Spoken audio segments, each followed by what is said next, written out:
আসসালামু আলাইকুম এভরিওয়ান। আমরা চলে এসেছি Kotlin এর নতুন আরেকটি টিউটোরিয়াল নিয়ে।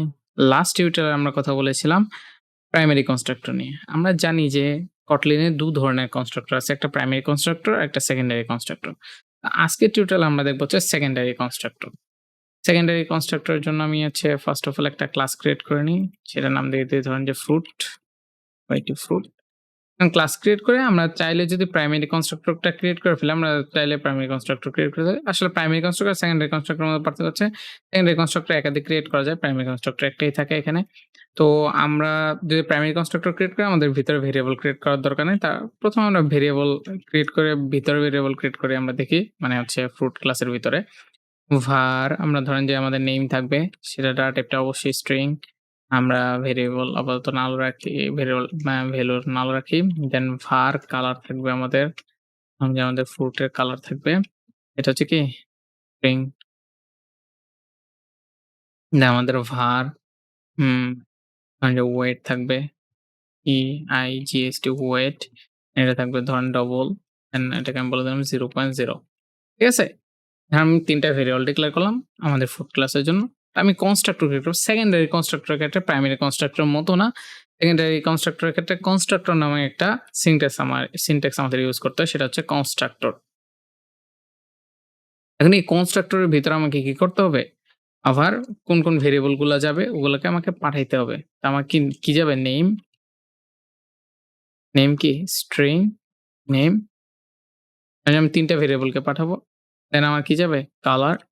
এই ভেরিয়েবল গুলা কিন্তু ওই ভেরিয়েবল নেম গুলা আর এই নেম গুলো কিন্তু সেম না। আমি বুঝাচ্ছি। কালার দেন কি? স্ট্রিং। ঠিক আছে? তারপরে কি যাবে? ওয়েট, GST ওয়েট, দেন স্ট্রিং। ঠিক আছে?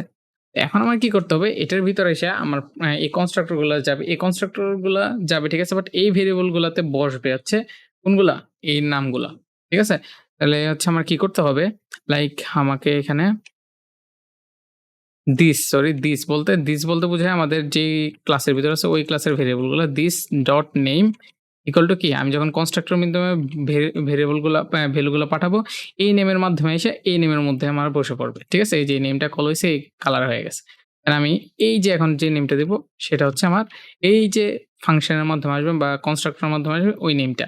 মানে হচ্ছে এটার মাধ্যমে ভ্যালু আইসা বসবে কোথায়? এখানে। তো এটা আমি বলে দিলাম যে এই নেমের মধ্যে এসে এই নেমটা বসে পড়বে। দেন আমাদের দিস ডট কি?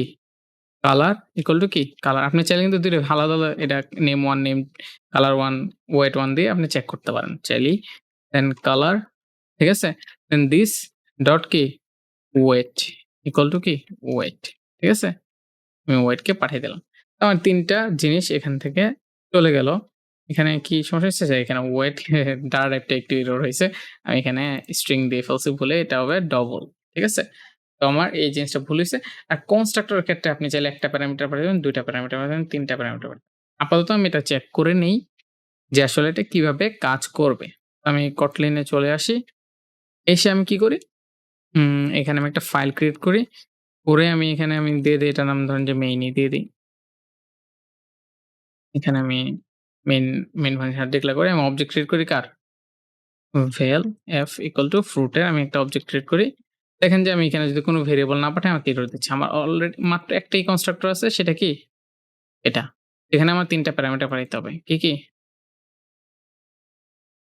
আ আমাকে নেম পাঠাইতে হবে, ধরেন আমি দিলাম বানানা একটা। দেন আমার কালার পাঠাইতে হবে। কালারটা কি? ধরেন যে ইয়েলো। দেন আমার কি পাঠাইতে হবে? ওয়েটটা আমি তো আমি ধরেন যে 0.3 পাঠাই দিলাম। 0.3 কে পাঠিয়ে দিলাম। এটা হচ্ছে আমাদের ওয়েট। এখন আমি যদি প্রিন্ট করাই প্রিন্টটাকে f ডট কি? নেম, দেন প্রিন্ট কি? f ডট কি? কালার, দেন প্রিন্ট কি? f ডট কি? ওয়েট। ঠিক আছে? এই ৩ টা আমি করলাম। আমি রান করাই। আমরা দেখাতে পাচ্ছি ব্যানানা ইয়েলো অ্যান্ড 0 এখানে 0.03 আরকি। তো এখন যদি আমি এখানে একটা ভেরিয়েবল সরাই দেই, দেখি তো আমার এরর দেয় কিনা? দিচ্ছে। কারণ কি? আমার হচ্ছে এখানে ৩ টা প্যারামিটার পাঠাইতে বলছে। তো এটার সমাধান কি? এখন আমরা যদি চাই যে একদম ৩ টায় পাঠাইতে, তা আমি একটা কাজ করি। আমি এটাতে আরেকটা কনস্ট্রাক্টর ক্রিয়েট করে ফেলি যেখান থেকে একটা সরাই ফেললাম। ঠিক আছে? দেন আমি এখান থেকে ওয়েটটা সরাই ফেললাম। ঠিক আছে? এখন যদি আমি যাই, এখানে আসি মেইনে আসি দেখেন যে আমার এরর চলে গেছে। এখন আমি রান করাই। এই আমাকে বানানা দিচ্ছে, এগুলো দিচ্ছে। আর ০, ০ ওয়েট ০, ০ কোত্থেকে দিচ্ছে? এই যে আমার এখন পর্যন্ত ফ্রুটে এটা ০, ০ আছে সেজন্য। ঠিক আছে? ডিফল্ট ভাবে। এই আরকি। দেন আপনি চাইলে কনস্ট্রাক্টরটা যতটা প্যারামিটার চান আপনি অতটা প্যারামিটার পাঠাতে পারেন। আপনি দেখলাম হচ্ছে 2nd কনস্ট্রাক্টর একটা ডেমো। এখন আমরা যদি চাই যে হচ্ছে এর মাধ্যমে ডিফল্ট ভেরিয়েবল আমরা পাঠাই দিব। আমরা সেই জিনিসটাও করতে পারি। যে ডিফল্ট থাকবে। উপরে তো ডিফল্ট দেওয়াই আছে নাল বাট হচ্ছে আমরা চাইলে ডিফল্ট আরো ডিফল্ট পাঠিয়ে দিতে পারি যে এইটাই এই কনস্ট্রাক্টর এর মাধ্যমে এটাই ডিফল্ট থাকবে আরকি। ধরেন যে আমি এখানে দিলাম হচ্ছে আ ম্যাঙ্গো। ঠিক আছে? তাহলে আমার ওখানে এরর দিবে না। যদি আমরা নাও করি, ভেরিয়েবল অ্যাসাইন নাও করি আমাকে এরর দিবে না। ধরেন আমি এটা দিয়ে দিলাম, কালার দিয়ে দিলাম হচ্ছে গ্রিন,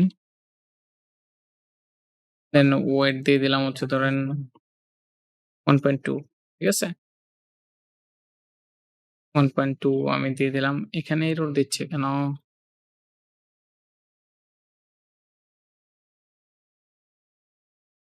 না, এখান থেকে তো আমি সরি এটা ডিলিট করে দিছি। এটা তো থাকবেই অবশ্যই। এজন্যই রয়েছে 1 পয়েন্ট আমি 2 দিয়ে দিলাম। ঠিক আছে? এখন যদি আমি এখানে আসি মেইনে আমি যদি সবগুলো রিমুভ করে দিই আমাকে এরর দেয় কিনা এখন দেখি। যদি ওটা নাল কনস্ট্রাক্টর একটা অ্যাসাইন করে দিলাম মানে কোনো না পাঠালে তো এখন নাই। কিন্তু যদি আমি রান করি সে ওটা থেকে আমাকে ডিফল্ট ভাবে হয়তো নিয়ে দিবে আরকি। এই যে ম্যাঙ্গো গ্রিন আর কি 1.2 ঠিক আছে? তো এইটা হচ্ছে মূলত আমাদের সেকেন্ডারি কনস্ট্রাক্টর এর ডেমনস্ট্রেশন। আশা করি সবাই বুঝতে পারছেন। যদি কোন রকম প্রবলেম থাকে, বুঝতে প্রবলেম হয়ে থাকে অবশ্যই কমেন্ট বক্সে জানাবেন। আজকের টিউটোরিয়াল এই পর্যন্তই। নেক্সট টিউটোরিয়ালে আবার দেখা হবে। আসসালামু আলাইকুম।